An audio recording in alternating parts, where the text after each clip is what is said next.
अध्यक्ष मैं निवेदन करूंगा कलानौर से जो भाई अशोक रंगा जी हैं, सरिता नारायण जी हैं, अजय खुंडिया जी हैं, वो सभी आकर के माननीय प्रदेश अध्यक्ष जी का स्वागत करेंगे। मोहनलाल बड़ोली जी का, हमारे सरिता नारायण जी, अशोक रंगा जी, अजय खुंडिया जी, सुमिता भाटिया जी,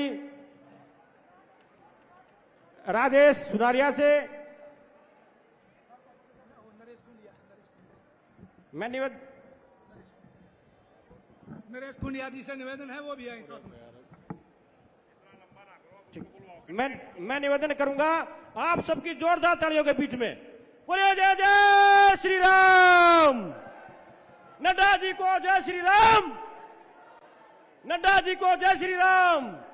मैं निवेदन करूंगा आप सबकी बेटी, आप सबकी बहन, कलानौर हल्के की लाडली, जिसका कमल का फूल अब की बार कलानौर में खिलने जा रहा है, हमारी छोटी बहन रेणु डाबला जी से वो आए और अपना संबोधन रखे। बहन रेणु डाबला जी, आप सबकी जोरदार तालियों के साथ बहन रेणु डाबला जी।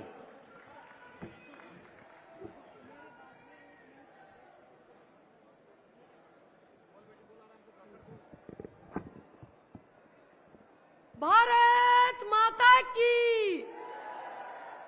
भाई ये कलानौर की आवाज नहीं है, कलानौर इतना मजबूत हल्का और आवाज इतनी धीमी और इतने दूर से हमारे मुख्य अतिथि आए, तो एक बार अपना शक्ति प्रदर्शन दिखाइए और बाहर जितने भी लोग खड़े हैं ना, वो मेरी आवाज सुनकर अंदर आ जाइए। बोलो संकल्प की मुट्ठी बांध कर, दोनों हाथों को, दोनों भुजाओं को ऊपर उठाकर, भारत माता की, भारत माता की। नड्डा जी को जय श्री राम, नड्डा जी को जय श्री राम, बड़ोली जी को जय श्री राम, बड़ोली जी को जय श्री राम। बहुत ही आदर व सम्मान के योग्य भारतीय जनता पार्टी के राष्ट्रीय अध्यक्ष, कुशल संगठनकर्ता, करोड़ों कार्यकर्ताओं के प्रेरणा स्रोत हमारे माननीय जगत प्रकाश नड्डा जी, हमारी मेरी कर्म भूमि विधानसभा कलानौर में पहुंचे हैं। जोरदार तालियों से स्वागत कीजिए जी। उनके साथ हमारे प्रदेश के अध्यक्ष, जिनके कुशल नेतृत्व में यह प्रदेश इतनी उन्नति कर रहा है और सभी कार्यकर्ताओं के बिल्कुल अपने जैसे कहते हैं बच्चों का ध्यान रखना, ऐसे ध्यान रख रहे हैं सभी कार्यकर्ताओं का। माननीय मोहनलाल बड़ोली जी का जोरदार तालियों से स्वागत किया जाए। और बड़ोली जी तो जी हमारे दादा हैं, और दादा का तो वैसे भी हम बहुत सम्मान करते हैं क्योंकि कनागत लगे हुए हैं जी। जोरदार तालियों से स्वागत कीजिए। मंच पर विराजमान सभी भारतीय जनता पार्टी के शीर्ष नेतागण और मेरे सामने कलानौर विधानसभा के प्रेरणा स्रोत, कलानौर विधानसभा के कार्यकर्ता और भारतीय जनता पार्टी की रीढ़ की हड्डी, ये मेरा कलानौर का परिवार, मेरी मातृशक्ति, मेरे युवा साथी और मेरे पिता तुल्य बुजुर्ग, आप सभी का मैं यहां आने पर हार्दिक अभिनंदन करती हूं और ये स्वागत करती हूं। मैं राष्ट्रीय अध्यक्ष जी को ये बताना चाहती हूं कि अध्यक्ष जी, मैं बहुत साधारण परिवार की, गरीब घर की बेटी हूं, लेकिन ये कलानौर विधानसभा के कार्यकर्ता हैं जिन्होंने आज मुझे इस मंच पर लाकर खड़ा कर दिया है। इनके आशीर्वाद से, इन कलानौर विधानसभा के कार्यकर्ताओं के आशीर्वाद से आज मैं कमल का फूल लेकर कलानौर विधानसभा में आई हूं। और इतना मैं, जितना जोश इनके अंदर है, उस जोश को साक्षी मानकर मैं आपको यह आश्वस्त करती हूं कि जितना आशीर्वाद इन्होंने मुझे प्रत्याशी बनाने में दिया है, उससे 10 गुना आशीर्वाद ये कलानौर विधानसभा का सेवक बनाने में मुझे देंगे। एक बार हाथ खड़े करके राष्ट्रीय अध्यक्ष जी को यह आश्वासन दीजिए कि आप सब 8 तारीख को कमल का फूल खिलाएंगे। सब हाथ खड़े करके आश्वासन दीजिए।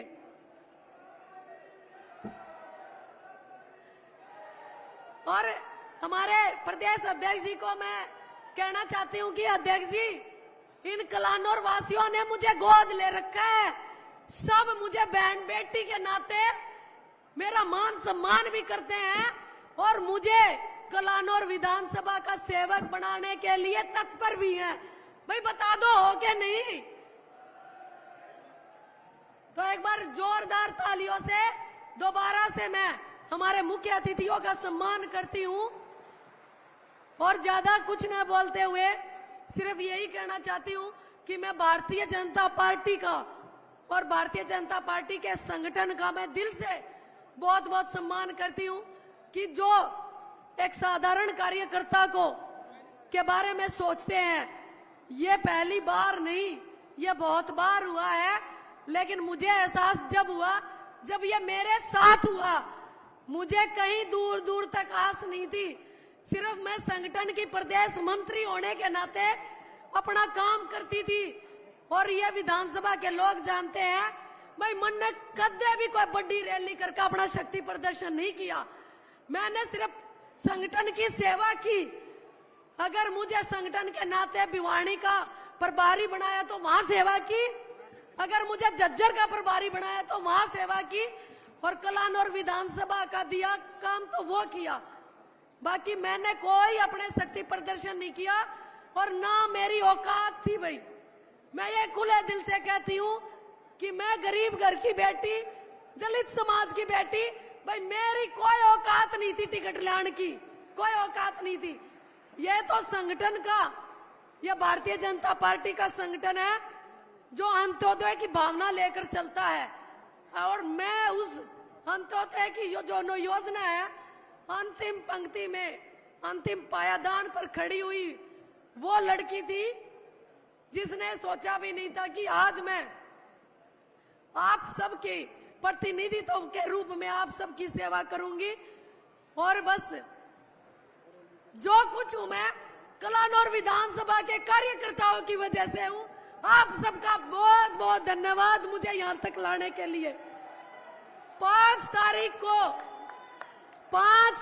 को 4 नंबर पर कमल का बटन है, उस बटन को इतना दबा देना कि 8 तारीख को जो 15 साल का सूखा है हमारा कलानौर विधानसभा में, उस सूखे को मिटाने का काम हो जाए भाई। और बड़ोली दादा है हमारे भाई, हमारे प्रदेश के अध्यक्ष दादा को मैं ये कहना चाहती हूँ कि दादा, ये कलानौर विधानसभा के लोग बहुत दुखी हैं। भगवान राम ने भी 14 बरस का वनवास काटकर अयोध्या में राज्य में आ गए थे। इन लोगों ने 15 साल का वनवास काट लिया। ईब तो भगवान राम भी इनका साथ देंगे, भगवान राम भी आपका साथ देंगे, क्योंकि भगवान राम तभी 1 साल ज्यादा वनवास आपने काट लिया। और मैं आप सबके भरोसे पर प्रदेश अध्यक्ष जी को कहना चाहती हूँ कि आप कलानौर विधानसभा इन कार्यकर्ताओं के हाथ में दे दो। ये अपने आप 15 साल का सूखा अपने आप खत्म करने का काम करेंगे। ये इन्हीं शब्दों के साथ आप सभी यहाँ पर आए, आपका तहे दिल से बहुत बहुत धन्यवाद। और एक बार जोरदार आगाज हो जाए 8 तारीख की जीत का। नड्डा जी को जय श्री राम, नड्डा जी को जय श्री राम, बड़ोली जी को जय श्री राम, बड़ोली जी को जय श्री राम। कलानौर के कार्यकर्ताओं की, भारतीय जनता पार्टी की, भारत माता की, कलानौर वासियों की, गौ माता की, आज के इस आनंद की बहुत बहुत धन्यवाद। धन्यवाद। जय हिंद, भारत माता की जय। बहुत बहुत धन्यवाद रेणु डबला जी का, जो हमारी प्रदेश की नेता हैं और आज वर्तमान में कलानौर हलके की मजबूत प्रत्याशी हैं। मैं सबसे आग्रह करूंगा कि कि इनका बहुत ताकत से साथ दें और मजबूती से इनका सहयोग करें। मैं हमारे प्रदेश के बहुत ही होनहार और तेजस्वी ओजस्वी क्रांतिकारी अध्यक्ष माननीय जो प्रदेश के अध्यक्ष हैं मोहनलाल बड़ोली जी, मैं उनसे निवेदन करूंगा कि वो मंच पे आए और कुछ ज्वाइनिंग है। मैं माननीय राष्ट्रीय अध्यक्ष जी के नेतृत्व में और प्रदेश अध्यक्ष जी के नेतृत्व में कुछ जेपी भाली जी से और सतवीर टिंकू जी से मैं निवेदन करूंगा जो ज्वाइनिंग है एक बार वो मंच पे आ जाए जल्दी से जल्दी। एक मिनट हाँ। जेपी भाली, संतोष भाली, रविंदर इंद्रवेश जी, पटके लो। तीनों से मेरा निवेदन है मंच पे आए और माननीय प्रदेश अध्यक्ष जी जोरदार तालियों से इनका स्वागत किया जाए। बड़ोली जी से पहले स्वदेश किराड़ जी को बुलवाओ एक। और मैं स्वदेश जी से निवेदन करूंगा कि एक बार वो मंच पे आ जाएं। स्वदेश किराड़ जी, डॉक्टर स्वदेश किराड़ जी, कबीर जी मेरे साथी हैं बहुत पुराने, आज कई दिनों में उनका दीदार हुआ, प्रदेश में भ्रमण पर रहते हैं। आइए।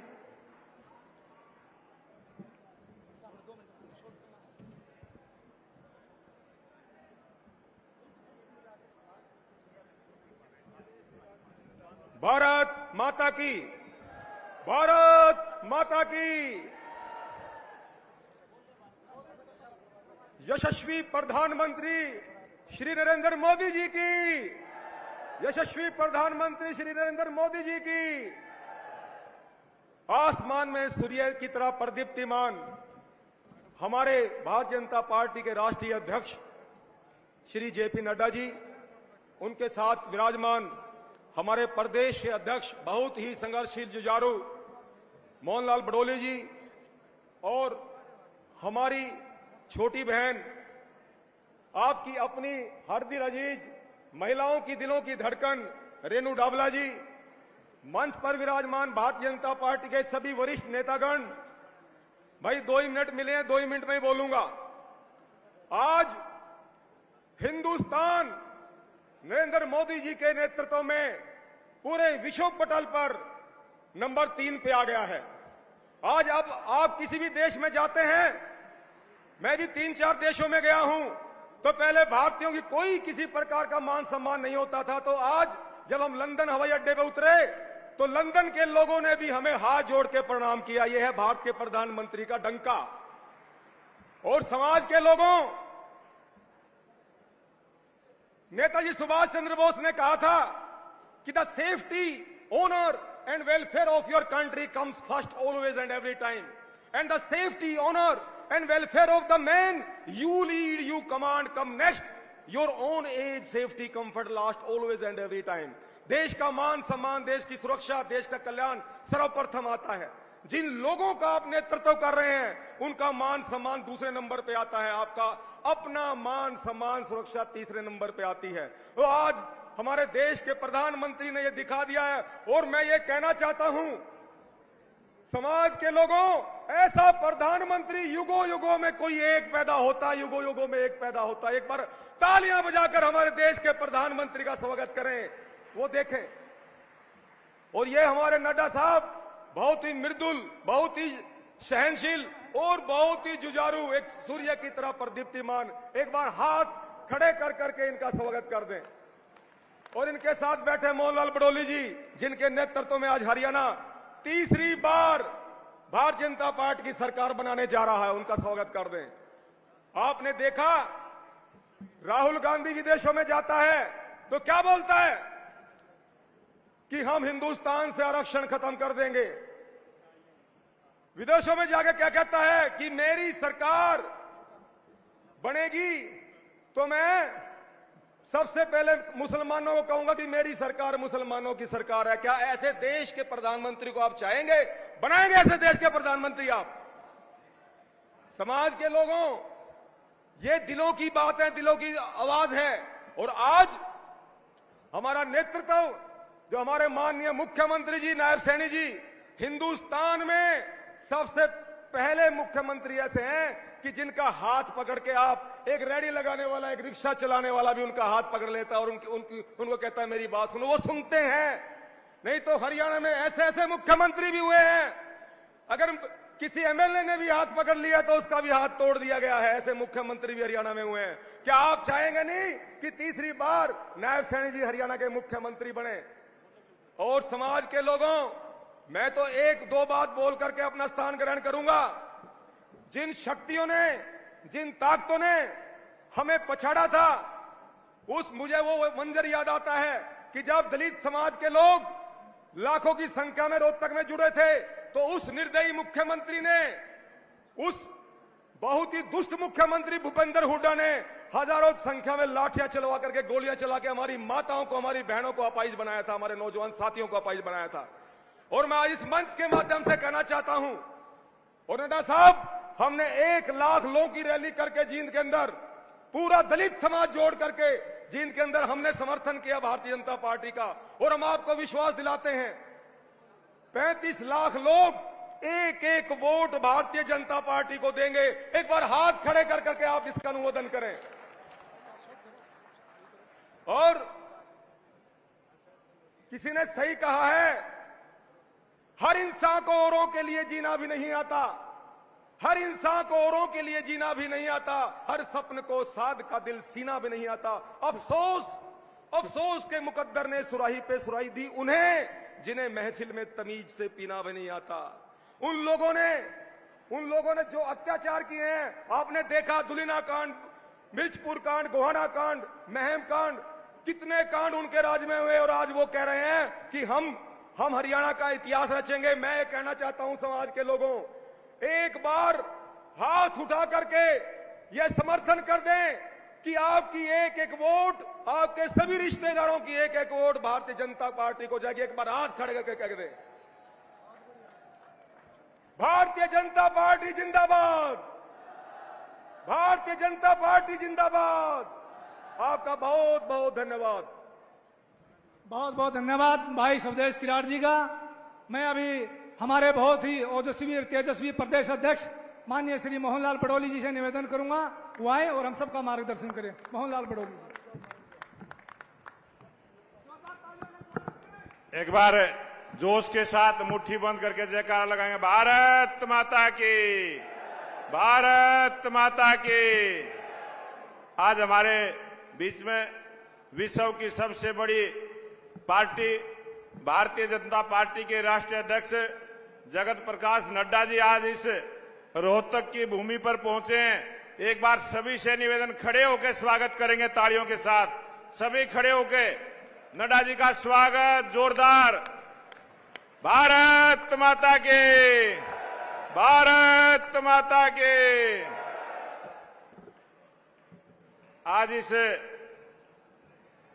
विधानसभा चुनाव में प्रत्याशी के तौर पर आपकी लाडली बेटी रेणु डाबला को राष्ट्रीय नेतृत्व ने जो आशीर्वाद देके भेजा, ये कमल का फूल देके भेजा, रेणु डाबला के लिए आपका आशीर्वाद, आपका प्यार मांगने के लिए आए।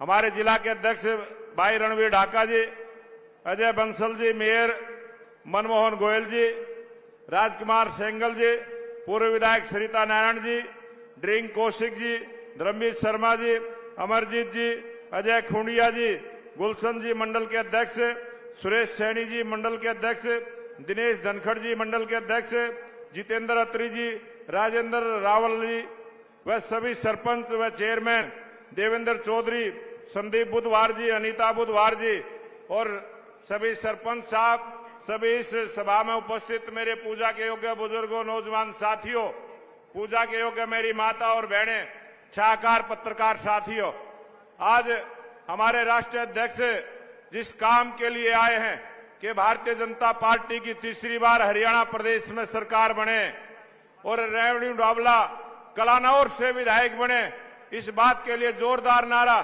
तीसरी बार भाजपा सरकार, तीसरी बार और दूसरी बार हरियाणा के लोकप्रिय मुख्यमंत्री नायब सैनी जी शपथ लें, इसलिए एक नारा लगाएंगे, दूसरी बार नायब सरकार, दूसरी बार। और नायब जी का काम 56 दिन का थोड़े से समय का जो आपने मिला है, 126 ऐसी योजनाएं जो लेके आए, और जो मेरी माता बहनें बैठी हैं, 500 रुपए का जो गैस का सिलेंडर देने का काम किया, ऐसे हैं हमारे नायब मुख्यमंत्री नायब सैनी जी। और अब जी जो संकल्प पत्र हमारे राष्ट्रीय अध्यक्ष जगत प्रकाश नड्डा जी जो घोषणा करके गए थे कि जितनी भी मेरी माता बहनें यहां उपस्थित हैं, सबको जैसे ही भारतीय जनता पार्टी की सरकार बनेगी 2100 रुपए प्रति महीना देने का काम नायब सैनी की सरकार करेगी, जगत प्रकाश नड्डा जी की सरकार करेगी, ये भारतीय जनता पार्टी की सरकार करेगी। जितनी भी हमारी बेटियां कॉलेज में पढ़ने जाएंगी, सभी को स्कूटर देने का फैसला नायब सरकार ने लिया है।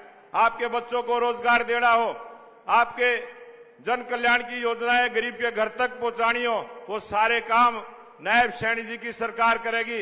ये 56 दिन का थोड़ा सा समय का टेलर आपने देखा है। 5 तारीख को कमल के फूल का बटन दबाकर भारतीय जनता पार्टी की सरकार बनाने का काम कर दो। नायब सिंह सैनी जी वो काम करके दिखाएंगे जो आज तक हरियाणा के किसी मुख्यमंत्री ने नहीं किए हैं।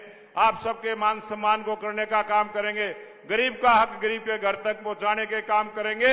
इसलिए मैं आप सबसे निवेदन करूंगा कि जिस प्रकार से केंद्र में तीसरी बार भारतीय जनता पार्टी की सरकार बनी है, उसी प्रकार से हरियाणा प्रदेश में भी तीसरी बार की सरकार बनाने का काम करेंगे। और जो अभी हमारे संत स्वदेश कबीर जी ने जो बात कही, 35 लाख जो डीएससी समाज की वोट है, उनके एक एक वोट घर घर जाके भी मांगने का काम करें और एक मुश्त भारतीय जनता पार्टी को देने का काम करें। इसी बात का निवेदन प्रार्थना करते हुए, काफी समय से आप बैठे हैं, राष्ट्रीय अध्यक्ष जी के आगे भी प्रोग्राम है, लंबा वक्तव्य न देते हुए थोड़े से शब्दों में ही एक बार जोश के साथ जगत प्रकाश नड्डा जी को यह विश्वास दिला दो कि कलानौर में अब की बार कमल के फूल खिलेगा और भारतीय जनता पार्टी की तीसरी बार हरियाणा में सरकार बनेगी। भारत माता की, भारत माता की। जगत प्रकाश नड्डा जिंदाबाद, राष्ट्रीय अध्यक्ष जिंदाबाद। जय हिंद, जय भारत। बहुत बहुत धन्यवाद माननीय प्रदेश अध्यक्ष जी। और आगे की कार्रवाई करते हुए हरियाणा प्रदेश का बहुत ही क्रांतिकारी जिला है रोहतक, और रोहतक जिले के जो भारतीय जनता पार्टी के अध्यक्ष हैं भाई रणबीर ढाका जी, और हमारे प्रदेश के पूरे भारत में गिनती होती है तो हरियाणा प्रदेश की प्रथम गिनती होती है। जहां दूध दही का खाना वो मेरा हरियाणा। और आज हमारे बीच में रेणु डावला जी जो कैंडिडेट है, मैं माननीय राष्ट्रीय अध्यक्ष जी का पगड़ी पहना करके कुछ लोग स्वागत कर रहे हैं। भाई मनीष ग्रोवर जी आए हैं, मैं उनका भी अभिनंदन करता हूं, मंच पर स्वागत करता हूं। कुछ लोग हमारे साथी हैं, राजन बहुत जी हैं, वो समर्थी चिन्ह दे करके माननीय नड्डा जी का स्वागत करेंगे। और रमेश चेट्टी जी के नेतृत्व में तीनों मंडल अध्यक्ष वो आए। सतवीर टिंकू जी से मैं सैनी जी से निवेदन करूंगा, माननीय राष्ट्रीय अध्यक्ष जी का वो रवि टक्कर जी हमारे बहुत ही पुराने नेता हैं कलानौर के। भाई मनीष ग्रोवर जी से मैं निवेदन करूंगा कि वो मंच पे आए और हम सब का मार्गदर्शन करें। सन्नी अभी हमारे बीच में हमें आदेश हुआ है, राष्ट्रीय अध्यक्ष जी मंच पर आएंगे और हम सब का मार्गदर्शन करेंगे। जगत प्रकाश नड्डा जी से मैं निवेदन करूंगा जो हमारे भारतीय जनता पार्टी के राष्ट्रीय अध्यक्ष हैं, वो आए और हम सब का मार्गदर्शन करें।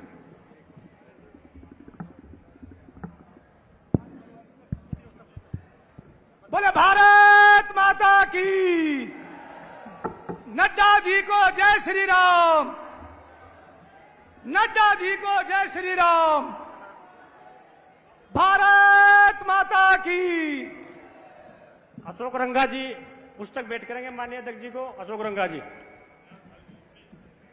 बैठ जाए कृपया करके, मंच पे व्यवस्था बनाएं और आप सभी से निवेदन कृपया करके बैठ जाएं।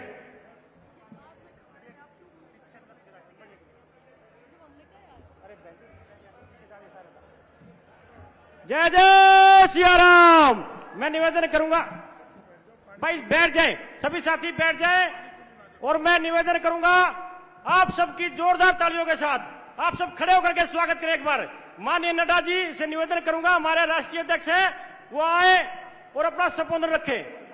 आदरणीय जगत प्रकाश नड्डा जी, आप सबकी जोरदार तालियों के साथ। नड्डा जी को जय श्री राम, नड्डा जी को जय श्री राम, नड्डा जी को जय श्री राम। बोलिए भारत माता की। भाई आवाज नहीं आई। भारत माता की, भारत माता की, भारत माता की। आज के इस चुनावी सभा में मंच पर उपस्थित हमारे प्रदेश के जुझारू अध्यक्ष श्री मोहनलाल बड़ोली जी, हमारे यहां की बहन प्रत्याशी श्रीमती रेणु डाबला जी, हमारे रणवीर ढाका जी, हमारे जिला के अध्यक्ष, मुझसे पहले बोलने वाले स्वदेश कबीर जी, सभी वरिष्ठ नेतागण जो मंच पर उपस्थित हैं और यहां इतनी बड़ी संख्या में आए हुए देवी और सज्जनों, मीडिया के मेरे साथी, प्रिंट मीडिया और इलेक्ट्रॉनिक मीडिया के मेरे साथी, मेरा ये सौभाग्य है कि मुझे आज यहां बहन रेणु डाबला जी के लिए आप सबसे आपका बहुमूल्य वोट और आपका बहुमूल्य समर्थन मांगने के लिए आने का मौका मिला है। मित्रों, जब मैं इस चुनाव की बात करता हूं तो मैं ये कहना चाहता हूं कि जिस तरीके से आप अभी ऊपर हाथ उठा करके तालियां बजा रहे थे जब रेणु जी बोल रही थी, और एक बार नहीं कई बार आपने तालियां बजाई, आपके तालियों की आवाज से मैं समझ गया कि आपने रेणु जी को आशीर्वाद देने का मन बना लिया है। इसके लिए आपको विशेष धन्यवाद देना चाहता हूं। लेकिन सिर्फ आपका समर्थन मिले ये पूरा नहीं होता। आपके गांव में, आपके मोहल्ले में, आपके कस्बे में, आपके रिश्तेदारों में आपको 5 तारीख तक ये चर्चा करनी पड़ेगी। लोगों को बोलना पड़ेगा कि आप रेणु डाबला जी को अपना बहुमूल्य वोट देकर के कमल का निशान जो 4थे नंबर का बटन है उसको दबा करके इनको विजयश्री बनाइए, ये आपको बताना पड़ेगा। और मित्रों, ये जब आप बताएंगे तो आपको कारण भी बताना चाहिए कि क्यों हम रेणु जी के लिए वोट मांग रहे हैं। हम रेणु जी के लिए वोट इसलिए मांग रहे हैं क्योंकि आपने 10 साल भारतीय जनता पार्टी का शासन देखा। आपने 2014 में हमें जीत हासिल कराई, आपने 2019 में हमको जीत हासिल कराई, और आप 2024 में तीसरी बार कमल खिलाने जा रहे हैं। इसके लिए आपको बहुत बहुत बधाई। लेकिन कमल क्यों खिला रहे हैं? कमल इसलिए खिला रहे हैं क्योंकि हरियाणा को खिलना चाहिए और विकास के साथ जुड़ना चाहिए, इसलिए कमल खिला रहे हैं। नॉन स्टॉप हरियाणा, नहीं रुकने वाला हरियाणा। लेकिन मैं बार बार बोलता हूं कि अगर चांद की पूर्णमासी देखनी हो तो अमावस्या याद रखनी चाहिए। अगर उजाले का आनंद लेना हो तो अंधेरे की त्रासदी को भी ध्यान में रखना चाहिए। और जब मैं अंधेरे की त्रासदी की याद दिलाना चाहता हूं तो याद करो, हरियाणा में जब कांग्रेस की सरकार थी तो जमीनों के घोटाले होते थे कि नहीं होते थे? जरा जोर से बोलो, होते थे कि नहीं होते थे? बड़े बड़े धन्ना सेठ गरीब किसान की भूमि को हड़पते थे कि नहीं हड़पते थे? आप याद करो, 10 साल पहले नौकरी खर्ची पर और पर्ची पर लगती थी कि नहीं लगती थी?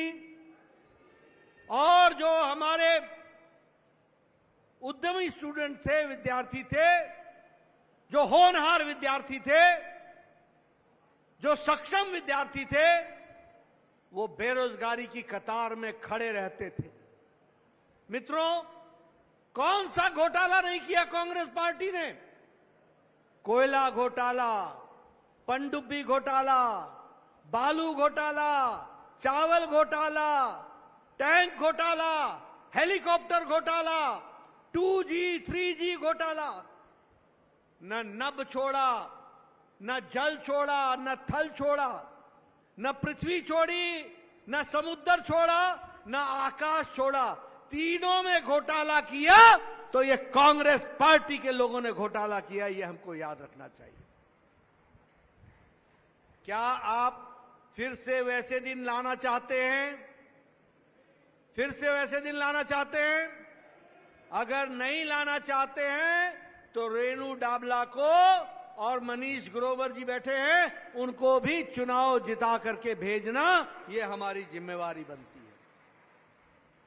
देखो मित्रों, एक तरफ घोटालों की सरकार, घोटाले पे घोटाला।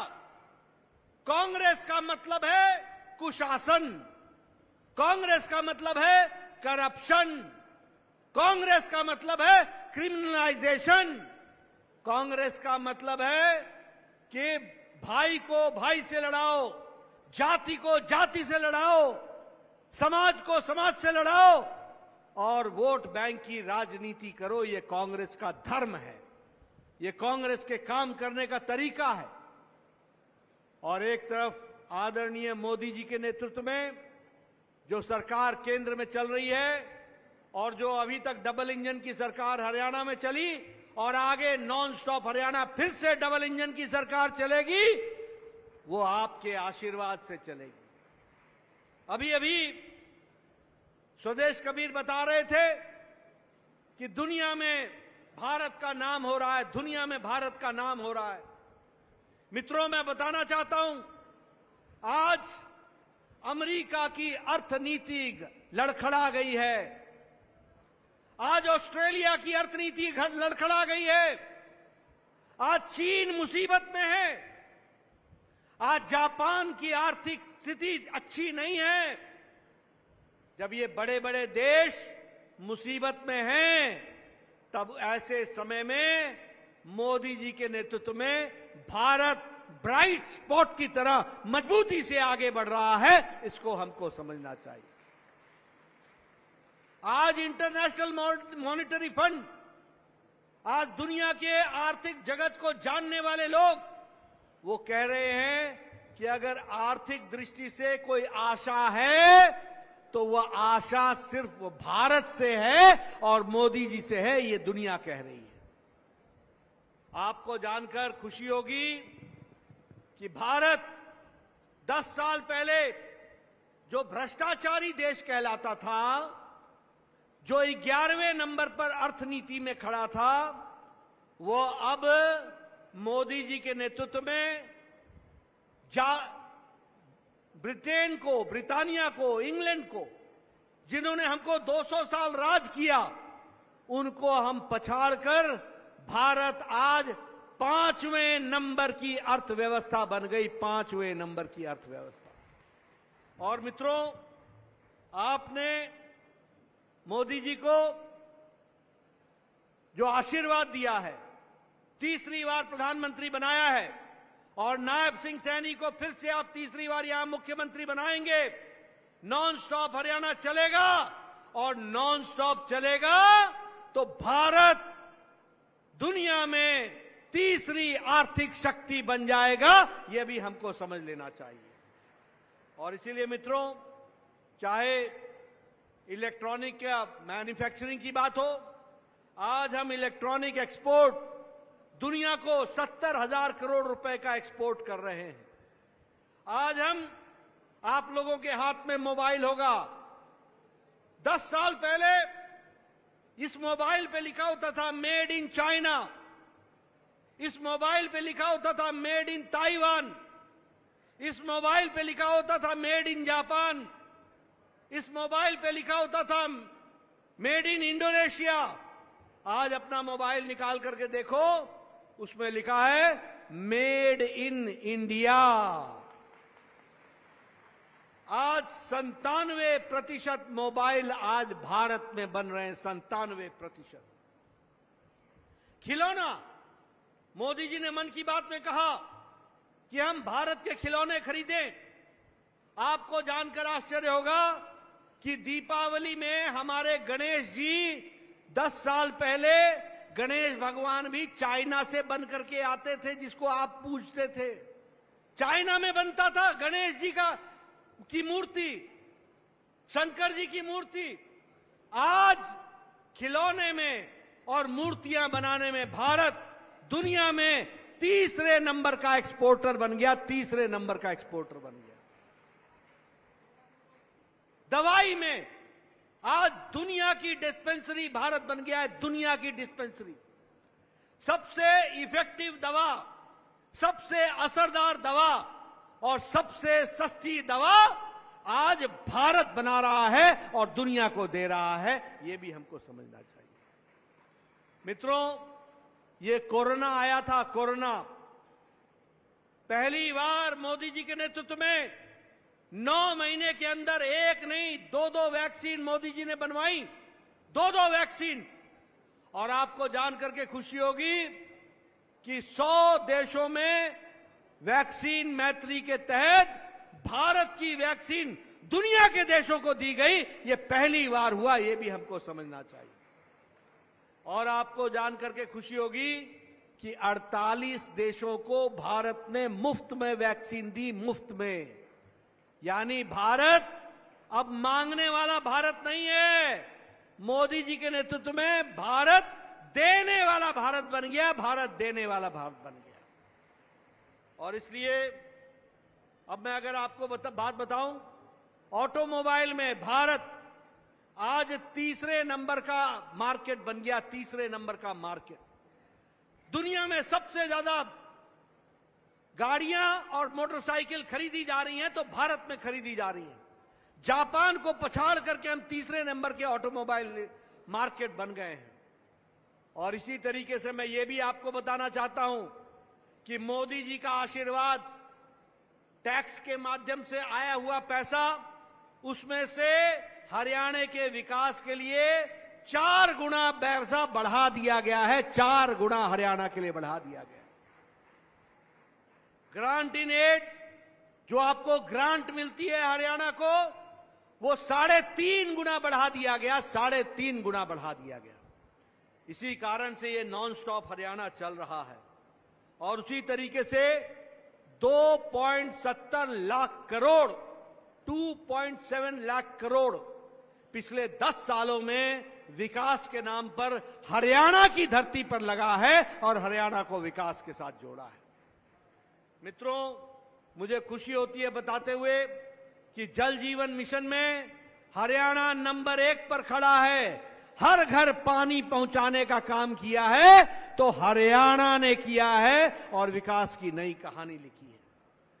आपको जानकर खुशी होगी कि इंडियन इंस्टीट्यूट ऑफ टेक्नोलॉजी, उसका कैंपस भी झज्जर में बनने के लिए शिलान्यास हो गया है।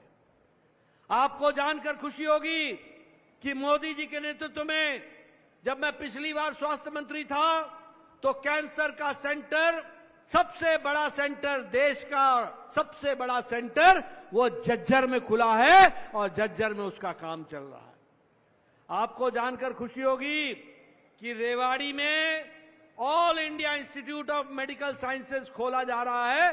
1600 करोड़ रुपए की लागत से वह रेवाड़ी का all India institute of medical sciences बन रहा है। गुरुग्राम में मेट्रो का काम शुरू हो रहा है। आपको जानकर अभी मैं आया हूं पुलिस लाइन से, यहां पर हाईवे, कहीं पर बाईपास, एलिवेटेड रोड, बोलिए सड़कें बनी है कि नहीं बनी है हरियाणा में? अच्छी सड़कें बनी है कि नहीं बनी है? नेशनल हाईवे बने हैं कि नहीं बने हैं? और एलिवेटेड रोड बना है कि नहीं बना है? फ्लाईओवर बना है कि नहीं बना है?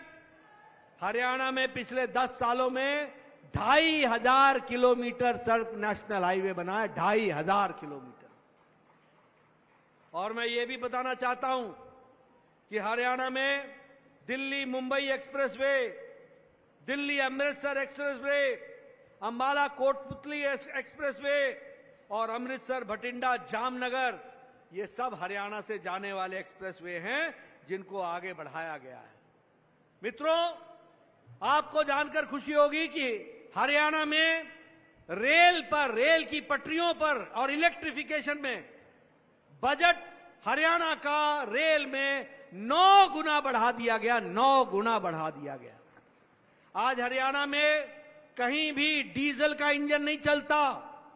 आज हरियाणा में किसी भी जगह रेल में कोई डीजल का इंजन नहीं चलता। 100% इलेक्ट्रिफिकेशन हो गया है। अब इलेक्ट्रिक इंजन लोकोमोटिव चलता है, इसको भी इंजन इलेक्ट्रिसिटी का इंजन चलता है, यह भी हमको समझ लेना चाहिए। और डेडिकेटेड फ्रेट कॉरिडोर बनाया जा रहा है रेवाड़ी से मदर तक।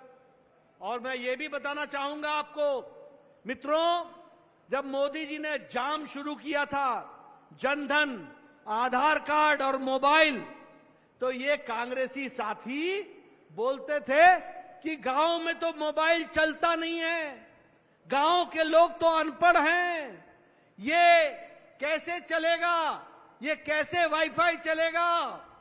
आज आपको मैं बताना चाहता हूं, आप गांव के कस्बे में जाओ, सब्जी वाला भी अब पेमेंट क्यूआर कोड से लेता है, क्यूआर कोड से लेता है सब्जी वाला भी पेमेंट। यानी आज जिस भारत को हम कहते थे कि यह अनपढ़ है, यहां मोबाइल नहीं चलेगा, वहां हरियाणा में 6000 गांव को ऑप्टिकल फाइबर से जोड़ दिया गया है, यह भी आपको समझ लेना चाहिए। और लगभग 5000 गांव से ज्यादा हमारे कॉमन सर्विस सेंटर चल रहे हैं, उसको भी आगे बढ़ाया गया है। मित्रों, आपको जानकर खुशी होगी कि भारत की गरीबी की रेखा के नीचे रहने वाले लोगों में 25 करोड़ लोग ऐसे निकले जो गरीबी की रेखा से ऊपर आ चुके हैं, वह गरीबी को छोड़ करके वो आगे बढ़ चुके हैं। ये मोदी जी के नेतृत्व में 10 साल में हुआ है। और जब मैं आपको कहता हूं 25 करोड़ लोग, तो मैं नहीं कह रहा हूं, ये इंटरनेशनल मॉनिटरी फंड और नीति आयोग के आंकड़े हैं जो मैं आपके सामने बता रहा हूं। और भारत की अति गरीबी 1% से भी कम हो गई है।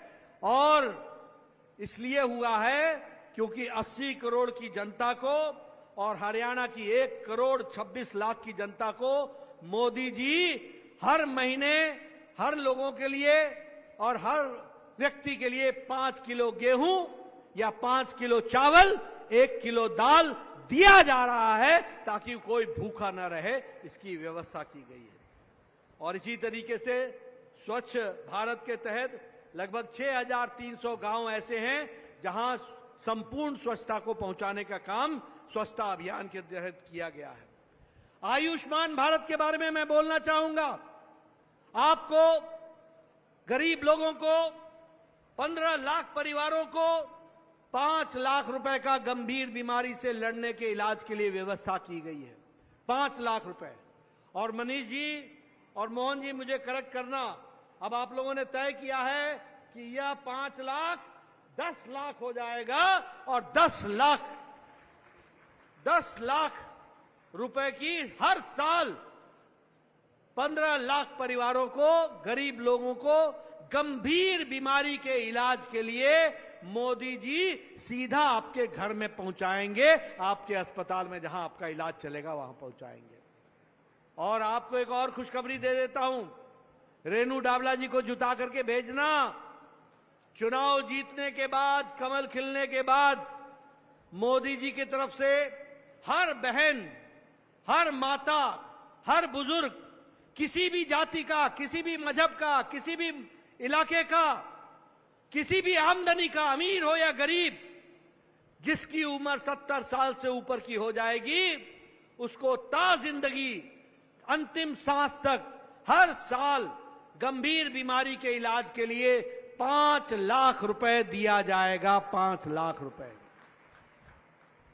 और जिन लोगों को 10 लाख रुपए आयुष्मान भारत में दिया जाएगा, उनके यहां अगर कोई बुजुर्ग होगा जो 70 साल से ऊपर का होगा, उसके लिए अलग से 5 लाख रुपए की व्यवस्था की जाएगी। इस तरीके का काम किया जाएगा। इसलिए मित्रों, ये डबल इंजन की सरकार किस तरीके से आपके लिए काम कर रही है, वह भी हमको ध्यान में रखना चाहिए। मुझे खुशी है बताते हुए कि प्रति व्यक्ति आय हरियाणा पिछले 10 साल में बीजेपी की सरकार में नंबर 1 पर खड़ा हो गया है। 3,25,000 सालाना पर कैपिटा इनकम हरियाणा की है, जो देश में सबसे ज्यादा है। उसी तरीके से क्रॉप के कंपनसेशन में हम लोगों ने 12,500 करोड़ रुपए दिए। उसी तरीके से आपको एमएसपी, ये बोलते हैं किसान किसान किसान किसान के नेता बनते हैं, इनको मालूम नहीं है यही हुड्डा की सरकार और यही मनमोहन सिंह की सरकार 8 क्रॉप पर 8 फसलों पर एमएसपी देते थे। 8 फसलों पर 8। आज मोदी जी और यहां पर नैब सिंह सैनी की सरकार 24 फसलों पर आपको एमएसपी दे रही है। 24 फसलों पर। और उसी तरीके से जैसा मैंने कहा कि आगे भी आपके लिए 24 के फसलों पर एमएसपी दिया जाता रहेगा। किसान हितैषी अगर कोई सरकार है तो वो मोदी सरकार है, वो नायब सिंह सैनी की सरकार है, वो हमारी रेणु डाबला की सरकार है और हमारे मनीष ग्रोवर की सरकार है। ये हमको समझ लेना चाहिए। और इसीलिए अभी मैं ये भी बताना चाहता हूं कि आप सरकार को चुनिए। 2 लाख सरकारी नौकरियां दी जाएंगी। 2 लाख सरकारी नौकरियां दी जाएंगी अगले 5 साल। और ये नौकरियां बिना खर्चे के और बिना पर्ची के होगा। कोई किसी जाति का नहीं, कोई किसी मजहब का नहीं, कोई किसी इलाके का नहीं। जो होनहार बच्चा होगा 2 लाख बच्चा सरकारी नौकरी में आएगा। इस तरीके की व्यवस्था की जाएगी।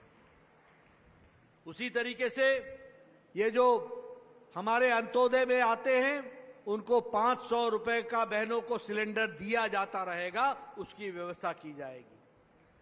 सरकारी अस्पताल में और प्राइवेट अस्पताल में फ्री डायलिसिस की व्यवस्था हमारी सरकार करेगी और फ्री डायग्नोस्टिक की सरकार की व्यवस्था करेगी। अभी मोहनलाल बड़ोली जी बता रहे थे कि अव्वल बालिकाओं को गांव में अच्छे पढ़ाई करें और स्कूल जाएं, कॉलेज जाएं, इसके लिए उनको स्कूटर दिया जाएगा और स्कूटी की व्यवस्था की जाएगी। इसको भी हमको ध्यान में रखना चाहिए। और 36 बिरादरियों के लिए वेलफेयर बोर्ड और आर्थिक मामले में उनका समर्थन दिया जाएगा, उनको आर्थिक रूप से समर्थन किया जाएगा। इसीलिए मैं मित्रों आपके सामने मैंने ये रिपोर्ट कार्ड इसलिए रखा है। एक तरफ वो लोग हैं जो परिवारवाद करना चाहते हैं, एक तरफ वो लोग हैं जो जमीनों का घोटाला करना चाहते हैं, एक तरफ वो लोग हैं जिन्होंने कोयला घोटाला किया, एक तरफ वो हैं जिन्होंने पनडुब्बी घोटाला किया, एक तरफ वो हैं जिन्होंने हेलीकॉप्टर का घोटाला किया, एक तरफ वो हैं जिन्होंने बोफर्स का घोटाला किया, एक तरफ वो हैं जिन्होंने जमीनों का घोटाला किया और एक तरफ भारतीय जनता पार्टी है जो विकास के लिए आपके साथ तत्पर होकर के चल रही है और नॉन स्टॉप हरियाणा रेणु डाबला जी के साथ मिलकर के चल रही है। इसको हमको ध्यान में रखना चाहिए। मित्रों,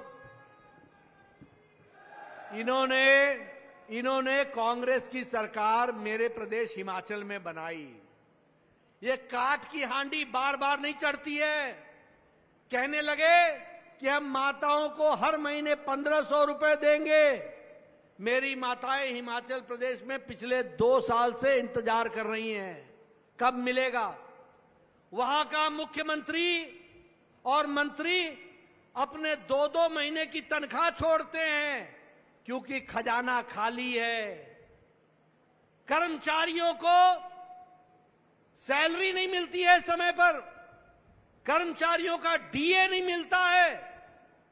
और एक सरकार इन्होंने कर्नाटक में बनाई जहां विकास के सारे मामले ठप हैं, भ्रष्टाचार लिप्त है। वहां का मुख्यमंत्री हाई कोर्ट में गया कि मेरे खिलाफ जो मुकदमा चल रहा है उसको रोक दिया जाए, उस पर कार्रवाई नहीं हो। 3 दिन पहले कर्नाटक के हाई कोर्ट ने कहा मुकदमा चलेगा और जो दोषी है उस पर एक्शन होगा। यह बात कह दी गई। यानी इनका रिकॉर्ड भ्रष्टाचार का ही रिकॉर्ड है। और आपको जैसे मैंने बताया, अभी अभी राहुल गांधी गए थे, कहने लगे एक समय ऐसा आएगा जब आरक्षण समाप्त हो जाएगा। मैं राहुल गांधी जी को बता देना चाहता हूं कि आरक्षण था, है और सदा रहेगा, कोई उस पर हाथ नहीं लगा सकता, ये हमको ध्यान में रखना चाहिए। लेकिन ये इनकी नजर जब चुनाव आते हैं तो आरक्षण पर भाषण देते हैं, संविधान की पुस्तक लेके फिरते हैं, और जब अमेरिका जाते हैं, विदेश में जाते हैं, तो कहते हैं कि समय आएगा जब आरक्षण समाप्त हो जाएगा। बोलो ऐसे लोगों को आने देना है क्या? बोलो ऐसे लोगों को आने देना है क्या? ऐसे लोगों को समर्थन देना है क्या? मित्रों, इसलिए मैं आपसे निवेदन करने के लिए आया हूं कि विकास भारतीय जनता पार्टी के साथ जुड़ा हुआ है, और विकास होगा तो भारतीय जनता पार्टी के माध्यम से होगा। कांग्रेस पार्टी के लिए ये सरकार लाने की जो कवायद चलती है, ये सिर्फ एक एटीएम है। एटीएम यहां से पैसा निकालो और दिल्ली में शाही परिवार पर पहुंचाओ, यही काम पड़ा हुआ है और कोई काम नहीं है। इसलिए मित्रों, याद रखिएगा, 5 तारीख रेणु डाबला जी आपका हित अगले 5 साल संभालेंगी, लेकिन 5 तारीख तक आपको इनका हित संभालना पड़ेगा और कमल के निशान पर आपको बटन दबाना होगा। ये आपसे निवेदन करना। मित्रों, अंत में मैं एक बात और कहूंगा। मैं आपसे निवेदन करता हूं, आप अपने गांव जाएंगे तो हमारे यशस्वी प्रधानमंत्री मोदी जी का राम राम जरूर सभी लोगों को पहुंचाएंगे, उनका नमस्कार सबको पहुंचाएंगे और कमल खिलाएंगे। इन्हीं शब्दों के साथ बहुत बहुत धन्यवाद। जय भारत, जय हरियाणा। मैं निवेदन करूंगा, कृपया 1 मिनट के लिए बैठ जाए, 1 सेकंड के लिए बैठ जाए। हमारी जो कलानौर विधानसभा से